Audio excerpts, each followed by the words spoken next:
So, my people, Nigerians are still reacting, and many eyebrows have been raised about IBB book launch.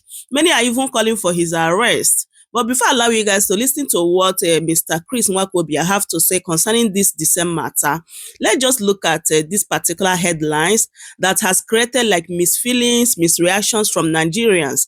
So it says, Human Rights Organization CDHR demands prosecution of ex-dictator IBB for June 12 election annulment. So many are now saying, like, how many years does this man have left? Like, we should leave him alone, that he has confessed and he regretted his actions.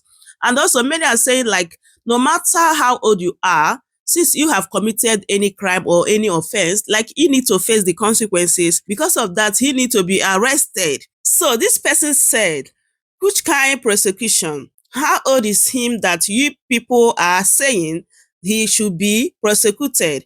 Let's off the man and let him be. After all, he has asked to be forgiven.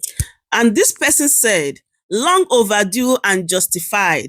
Someone that committed all manners of crimes being celebrated, from coup d'etat to the looting of excess crude oil windfall.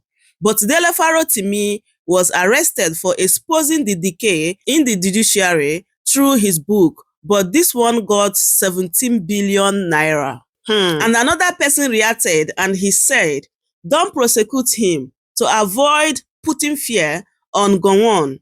He will soon write his own book. Maybe he will shift blame to other living colleagues.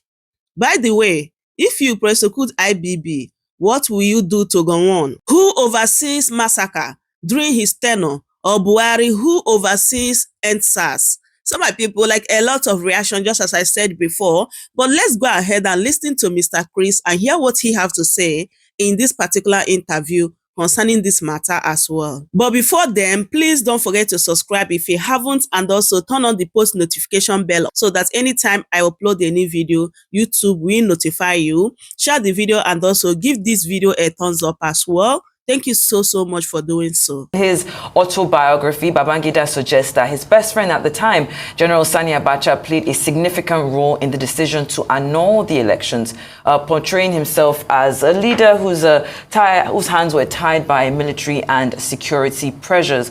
But many Nigerians are asking, why now? Why, after all these years, has he decided to make these admissions? Some believe it's a sincere attempt at setting the record straight, while others see it as an effort to reshape his legacy and seek some form of public absolution before history is finalized. What do you think his real motivation is? And does this revelation serve as any practical purpose in resolving Nigerians' governance issues today? It's my pleasure to be on. Good morning. Steve, it's my pleasure to be on with you. OG, good morning.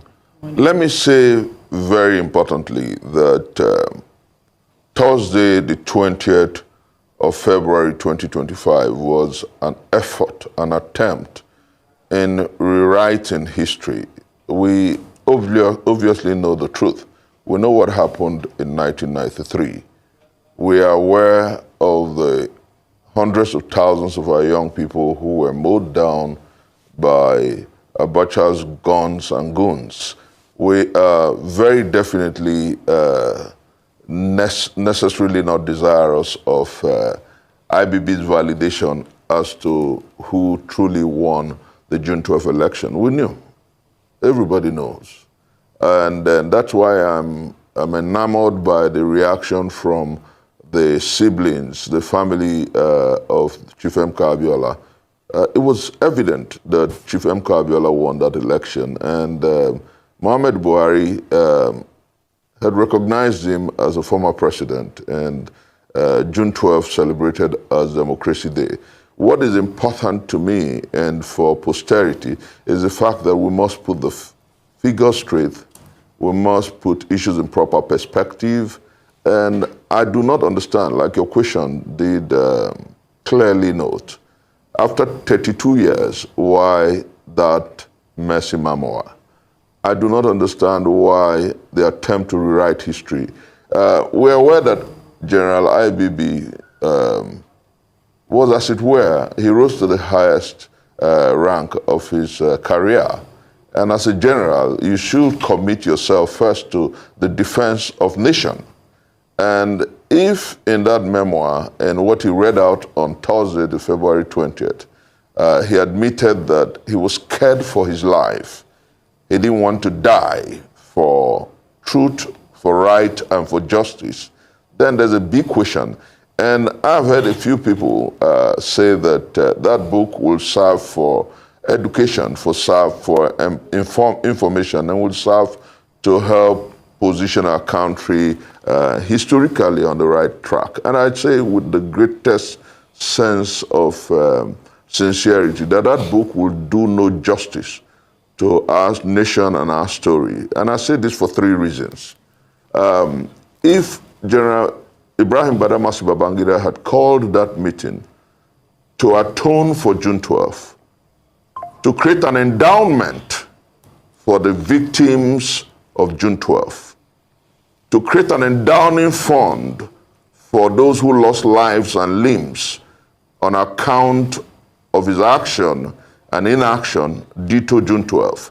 If he had come out to truly apologize and say, oh, so and so amount of monies are being positioned for those who lost lives and limbs on June 12th, and for my mistake and the way I wrongly handled history, it would have been profoundly right. But to admit as a general that you were lacking in courage and scruples, to admit that you could not put country first, bothers me, Sheita, and bothers everyone who was reaching about it. You see, there's something about generation the generation that was before 1970, you know, the generation before the war. I think they are too quick to overlooking the issues that affect our country. And there's something different about generations 1970 and I say this advisedly, perhaps because I'm a mystic. I say this with all sense of respect. Those who came immediately after independence have this sense of anything can be forgiven, anything can be allowed. But, you know, maybe because we were conceived through the throes and pains of the war. Maybe because our parents went through harrowing injustices and harrowing circumstances, and we want to interrogate how we lay fundamental praxis and parameters, if you like, for our nation. You don't wake up one day and come to present a book to Nigerians, and who dare say that we did not know that the 1966 15th January coup was not an Igbo coup? We all knew that people machinate, that people use those sentiments to divide us, our fault lines, is unfortunate. But we all knew that Nzogwu, Ifajuna and Co., Ademoyegu and several others were seemingly proactive. They talked about 10%ers and they talked about wanting to right the wrongs. That the coup failed and so many people preyed on our emotions and sentiments and branded it an Igbo coup when waiting for Babangida to tell us it was not an Igbo coup. We knew. People mischievously appropriated it to the Igbo brothers because they wanted to subjugate and marginalize the Igbos. We weren't waiting for IBB's book to know that. What IBB should have done was simply say to Nigerians, I am deeply sorry about what happened on June 12th. Say to the Abiola family, I'm deeply sorry about what happened on June 12th. And let me say, interestingly, this morning, I'm talking with my brother there, my big brother Steve is there. And Steve understands what I'm saying because he knows we have a common friend. And I'm saying this without equivocation. Coincidentally, that day, I had just sent money to the family of Richard Ogunderu for his medications. Richard Ogunderu was a young man who led the plane hijack in 1994, calling for the revalidation of June 12th, for the de-annulment of June 12th. So many of the young people who fought for June 12th are yet to get back to their feet. All right. And somebody comes to say, oh, I take responsibility. How do you take responsibility? All right. That Coincidentally, maybe an act of history, on Thursday he couldn't keep his medical appointment because perhaps his dad received the money I sent late. And so that medication, he's going to go back to the hospital on the 26th. There's so many families across Nigeria who are victims of June 12th. There's the Oso Abiola, people who ran away from Lagos because of June 12th. You don't wake up to just... And then for those who think that a military president can wake up and endow a presidential library, I think is wrong for our historicity. A presidential library is about rule of law. It's about those elected by the people to govern them. IBB was never elected by Nigerians to govern them. So he lacks the moral nexus.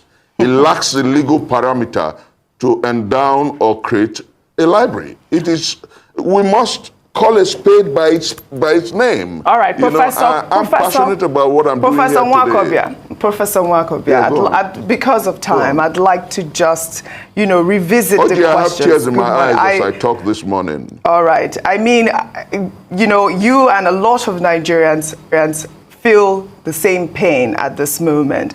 And, I know that you have called for an apology. I know that they call him the military president for a reason. He did not apologize, but he did take responsibility. And, leaders of thought, a lot of people have hailed him for taking that responsibility. And that, I know that you don't believe that Ibrahim Badamasi Babangida, has done justice to his memory, just hearing from you by writing his book. But I believe Sheito had asked a question, which I would like for you to actually answer with this question, especially with that revelation that he was not responsible for the annulment of June 12, but that his friend, General Abacha, who was a chief of army staff, I believe at the time, was responsible. Now we have seen responses from Abacha's children, including Sadiq Abacha, who implied on Facebook that his father was a victim of jealousy and subtle betrayal. And then also we heard from Gumsu Abacha, who, had written weakling in a viral tweet.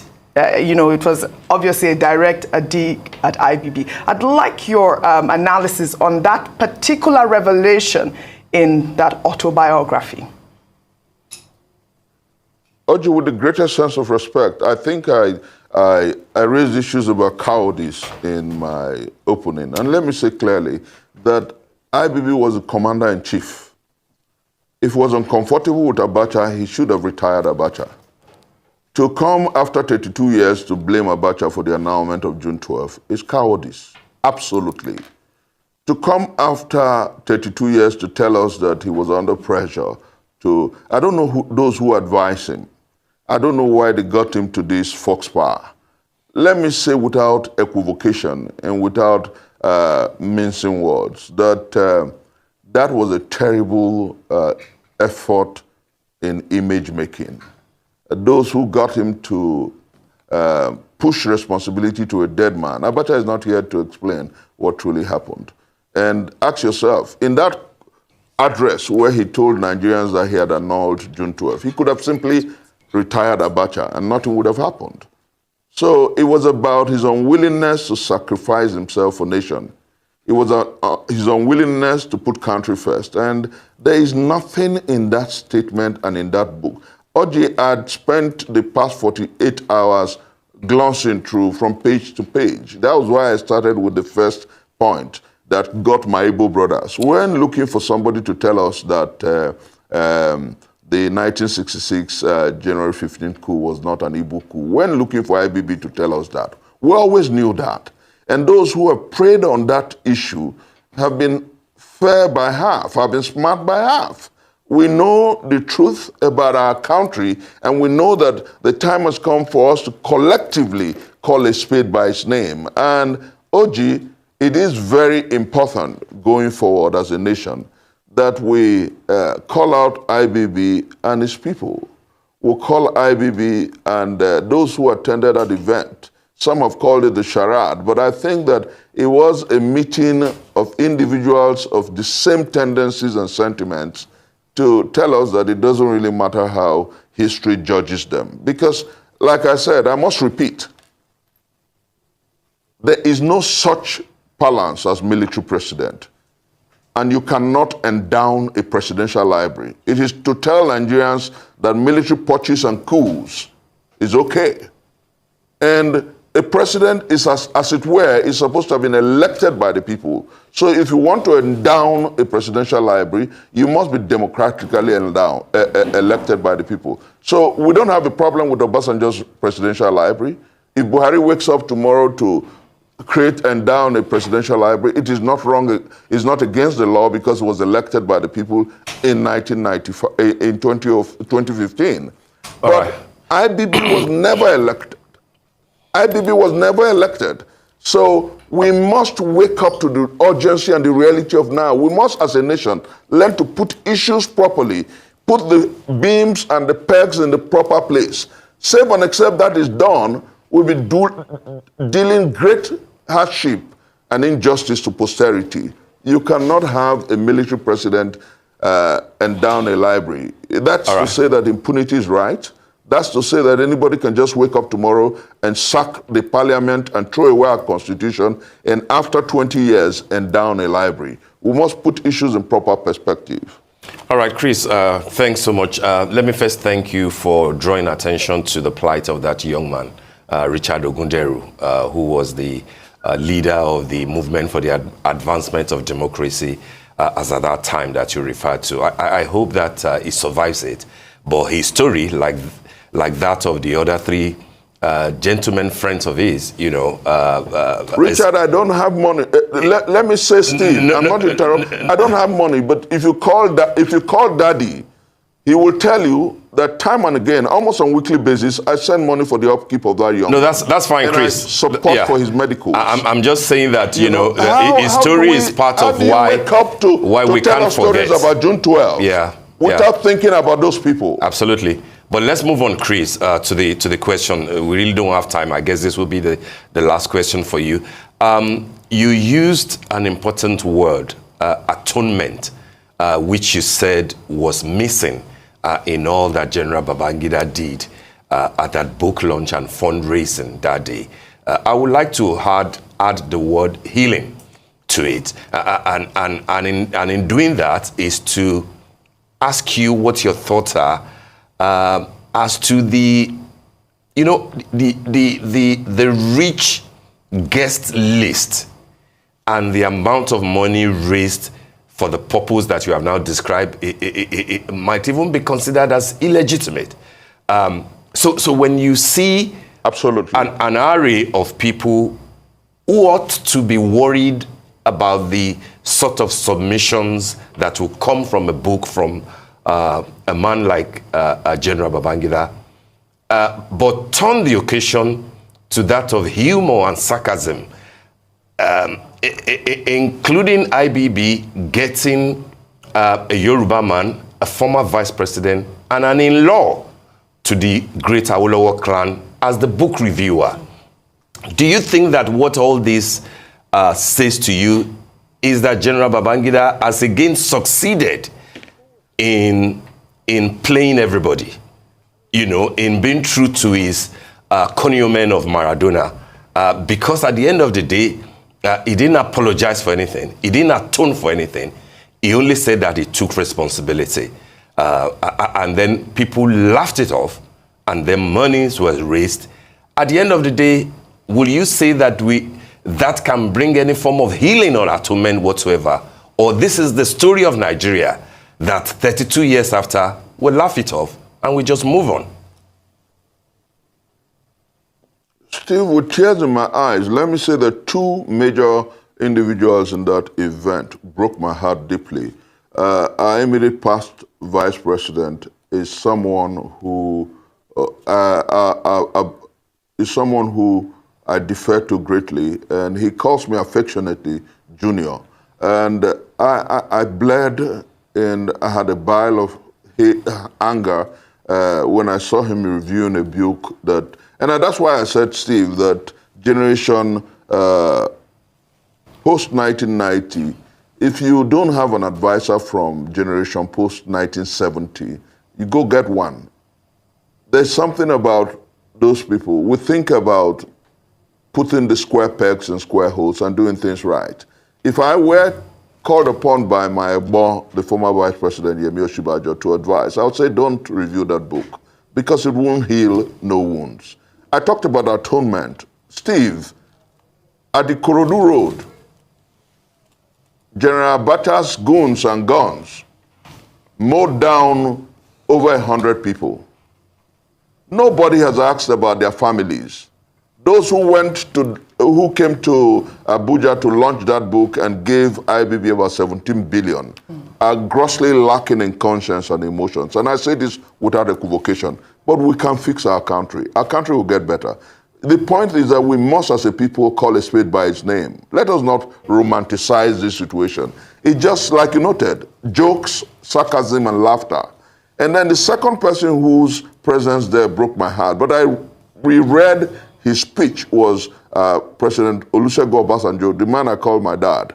You know, he broke my heart, but looking at his speech, he raised fundamental issues, and he told IBB in clear terms that his book was going to raise a lot of questions, and it's raising a lot of questions. You see, I want to say clearly here that the journey to nationhood, my late father said something. I'm working on a book, The Sayings of My Dad.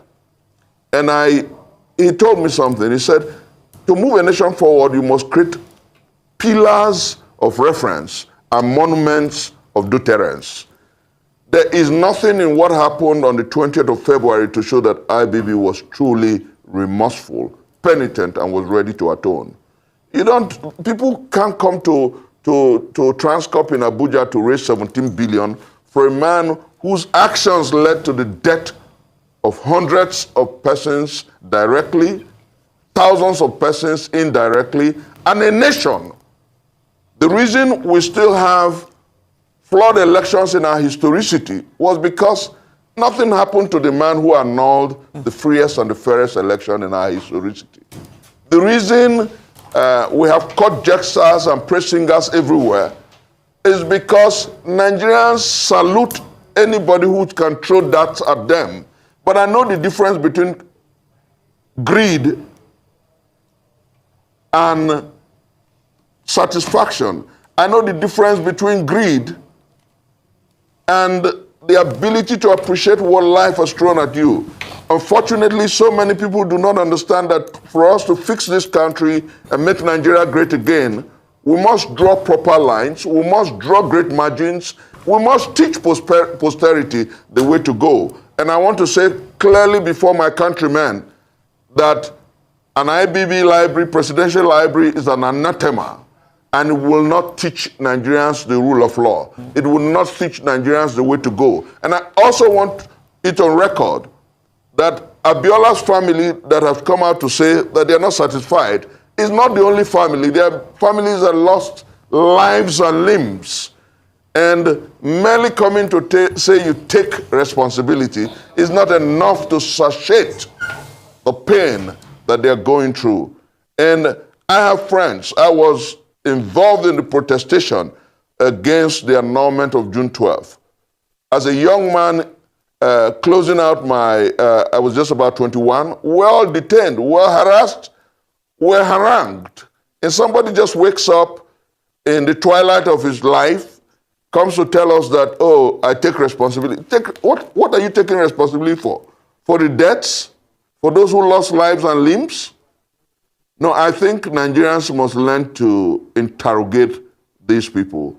Nigerians must learn to lay fundamental practice for justice and for what is right. Yes. And Nigerians must also learn to ask very deep questions. If we want to build a country that is predicated on justice, equity, and fairness, let us challenge our fathers and ask them to lead rightly and ask them to stop lying to us. We're not children anymore. All right, then. I think that the time has come for us to lay fundamental practice for a new nation. All right.